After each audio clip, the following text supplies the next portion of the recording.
কবিতা নীরার জন্যে কবিতার ভূমিকা। সুনীল গঙ্গোপাধ্যায়। এই কবিতার জন্য আর কেউ নেই, শুধু তুমি নীরা।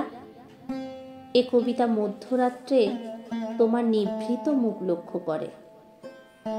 ঘুমের ভিতরে তুমি আচমকা জেগে উঠে টিপয়ের থেকে জল খেতে গিয়ে জিভ কামড়ে এক মুহূর্ত ভাববে কে তোমার কথা মনে করছে এত রাত্রে।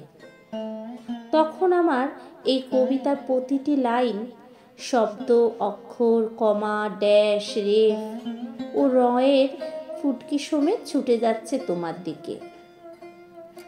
তোমার আধো ঘুমন্ত নরম মুখের চারপাশে, এলোমেলো চুলে ও বিছানায় আমার নিঃশ্বাসের মতো নিঃশব্দ এই শব্দগুলি এই কবিতার প্রত্যেকটি অক্ষর গুনিনের বাণের মতো শুধু তোমার জন্য।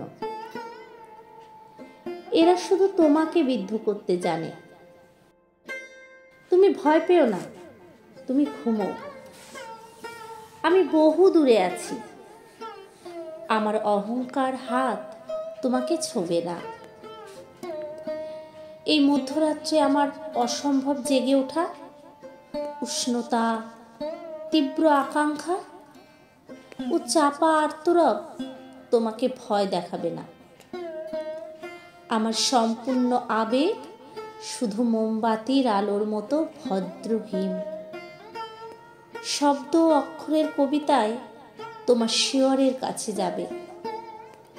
এরা তোমাকে চুম্বন করলে তুমি টের পাবে না। এরা তোমার সঙ্গে সারা রাত শুয়ে থাকবে এক বিছানায়। তুমি জেগে উঠবে না। সকালবেলা তোমার পায়ের কাছে মরা প্রজাপতির মতো এরা লুটোবে। এদের আত্মা মিশে থাকবে তোমার শরীরের প্রতিটি রন্ধ্রে চিরজীবনের মতো। বহুদিন পর তোমার সঙ্গে দেখা হলে ঝর্ণার জলের মতো হেসে উঠবে, কিছুই না জেনে। নীরা, আমি তোমার অমন সুন্দর মুখে বাঁকা টিপের দিকে চেয়ে থাকব। আমি অন্য কথা বলার সময় তোমার প্রস্ফুটিত মুখখানি আদর করব মনে মনে। ঘর ভর্তি লোকের মধ্যেও আমি তোমার দিকে নিজস্ব চোখে তাকাবো। তুমি জানতে পারবে না আমার সম্পূর্ণ শরীর মিশে আছে আমার একটি অতি ব্যক্তিগত কবিতার প্রতিটি শব্দের আত্মা।